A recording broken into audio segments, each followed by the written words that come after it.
నమస్కారం. ఈరోజు మనం ఒక ఆసక్తికరమైన విషయాన్ని చూడబోతున్నాం. ఒక కమ్యూనిటీ కొత్త సంవత్సరానికి ఎలా సిద్ధమవుతోంది, వాళ్ల ఆలోచన విధానం ఏంటి, వాళ్లు ఎదుర్కొన్న సవాళ్లను విజయాలుగా మార్చుకోవడానికి ఎలాంటి ప్లాన్ వేశారో ఇప్పుడు లోతుగా పరిశీలిద్దాం. అవును, అసలు పాయింట్ ఇదే. ఒక కష్టాలతో నిండిన సంవత్సరాన్ని ఒక సక్సెస్ఫుల్ ఇయర్గా ఎలా మార్చుకోవాలి? ఈ విశ్లేషణలో మనం ఇదే ప్రశ్నకి సమాధానం వెతకబోతున్నాం. ఒక గ్రూప్ కలిసికట్టుగా దీనికోసం ఎలాంటి ప్రయత్నం చేస్తుందో చూద్దాం. సరే, ముందుగా మనం కాంటెక్స్ట్ అర్థం చేసుకుందాం. ఇదేదో మామూలు మీటింగ్ కాదు. డిసెంబర్ 28, 2025న విక్టరీ విత్ యాష్ అనే గ్రూప్ సమావేశమైంది. 2025కి గుడ్ బై చెప్పి 2026లోకి ఒక పక్కా ప్లాన్తో అడుగుపెట్టడానికి జరిగిన ఒక కీలకమైన సమావేశమన్నమాట. ఓకే, మనం ఈ 5 విషయాల గురించి మాట్లాడుకుందాం. ముందుగా, ఈ మీటింగ్ ఎందుకంత ముఖ్యం?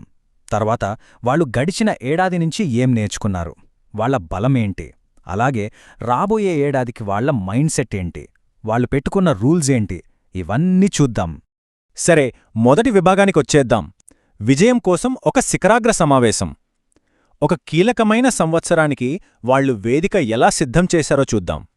అంటే ఇది జస్ట్ ఒక ఇయర్ ఎండింగ్ మీటింగ్ లాంటిది కాదు. ఒక చాప్టర్ని క్లోజ్ చేసి 2026ని ఒక అద్భుతమైన, సానుకూలమైన సంవత్సరంగా మార్చుకోవాలనే గట్టి సంకల్పంతో జరిగిందన్నమాట. ఇది వాళ్ళందరి ఉమ్మడి నిర్ణయం. ఇప్పుడు ముందుకు వెళ్లే ముందు వాళ్లు ఒక్కసారి వెనక్కి తిరిగి చూసుకున్నారు. సో ఆ సవాలుతో కూడిన సంవత్సరంపై వాళ్ల సమీక్ష ఏంటో చూద్దాం.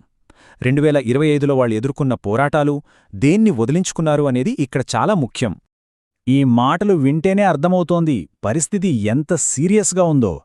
మేము చాలా వదిలించుకోవాల్సి వచ్చింది, ముందుకు సాగడానికి కొంతమందిని వెనుక వదిలివేయాల్సి వచ్చింది. అంటే కొన్నిసార్లు ఎదగాలంటే ఇలాంటి కఠినమైన నిర్ణయాలు తప్పవు. కొన్ని బంధాల్ని కూడా వదులుకోవాల్సి వస్తుందని ఇది స్పష్టంగా చెప్తోంది. ఇవేవో ఒకరిద్దరి కథలు కాదు.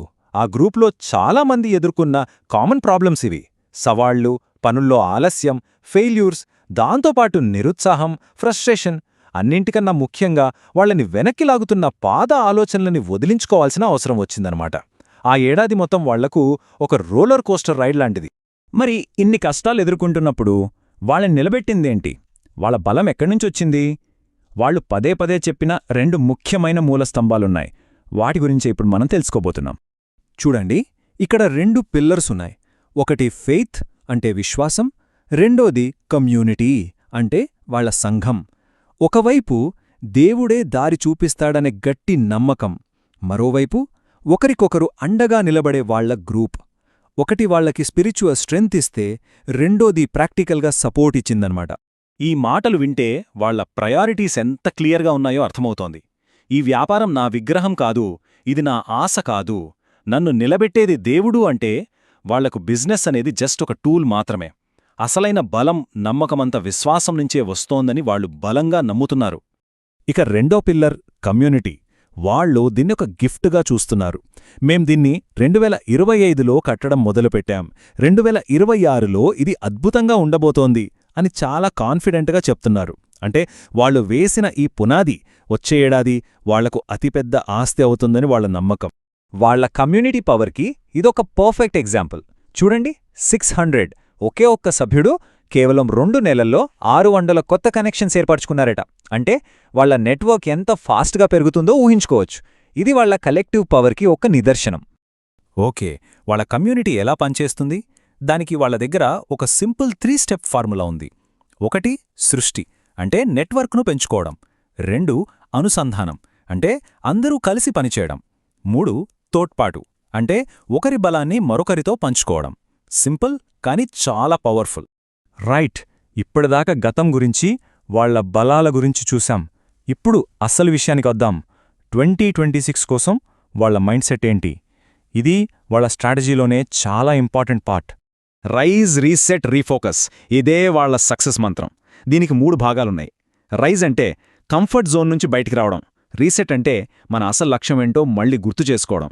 ఇక రీఫోకస్ అంటే అనవసరమైన వాటిని పక్కనబెట్టి ముఖ్యమైన వాటి మీదే మన శక్తిని పెట్టడం. ఇక్కడ చూడండి, ఇది చాలా ఇంట్రెస్టింగ్. వాళ్లు దేన్ని వదిలేయాలి, దేన్ని పట్టుకోవాలి అని ఒక లిస్ట్ తయారు చేసుకున్నారు. నాయిస్, కన్ఫ్యూజన్, మనల్ని వెరక్కిలాగే నమ్మకాలు, వీటన్నింటినీ వదిలేయాలి. వాటి బదులుగా క్లారిటీ, ధైర్యం, విశ్వాసం, నాయకత్వం వీటిని అలవర్చుకోవాలి. ఎంత క్లియర్ విజన్ కదా! ఈ మాటలు వినండి. నేను గందరగోళం కంటే స్పష్టతను ఎంచుకున్నాను. బయట వినిపించే శబ్దాన్ని పట్టించుకోను. ఇది జస్ట్ మాట కాదు, ఒక గట్టి కమిట్మెంట్. బయటనుంచొచ్చే నెగటివిటీని, డిస్ట్రాక్షన్స్ని పూర్తిగా బ్లాక్ చేసి తమ లక్ష్యంపైనే ఫోకస్ పెట్టాలనే వాళ్ల సంకల్పం ఇందులో బలంగా కనిపిస్తోంది. సరే, ఇక చివరి విభాగానికి వచ్చేద్దాం. భవిష్యత్తు కోసం ఒక నియమావళి. అంటే ఈ గ్రూప్లో ఉండాలంటే వాళ్లు పాటించాల్సిన కొన్ని ముఖ్యమైన రూల్స్ ఏంటో చూద్దాం. ఓకే, ఇవి ఆ rules. Victory with Ash code of conduct. 1 నిజాయితీ, 2 విశ్వసనీయత, 3 జవాబుదారీతనం, 4 చెప్పడమే కాదు చేసి చూపించాలి, 5 పెద్ద కలలు కనాలి, వేగంగా ఆలోచించాలి, 6 ఎప్పుడూ నేర్చుకోవడానికి సిద్ధంగా ఉండాలి. ఈ 6 సూత్రాలే వాళ్ల కమ్యూనిటీకి ఫౌండేషన్ అన్నమాట. ఈ మొత్తం విశ్లేషణను మనం ఈ ఒక్క ప్రశ్నతో ముగిద్దాం. ఒక గ్రూప్ సక్సెస్ అంతా ఒకే రకమైన ఆలోచనా విధానం మీద ఆధారపడి ఉన్నప్పుడు ఒక్కొక్కరి ఆలోచనలు వేరుగా మారడం మొదలైతే అప్పుడేం జరుగుతుంది? అందరి మైండ్ సెట్ ఒకేలా ఉండటం సాధ్యమేనా? ఒకవేళ అది మారితే ఆ గ్రూప్ విజయంపై దాని ప్రభావం ఎలా ఉంటుంది? ఇది ఆలోచించాల్సిన విషయమే.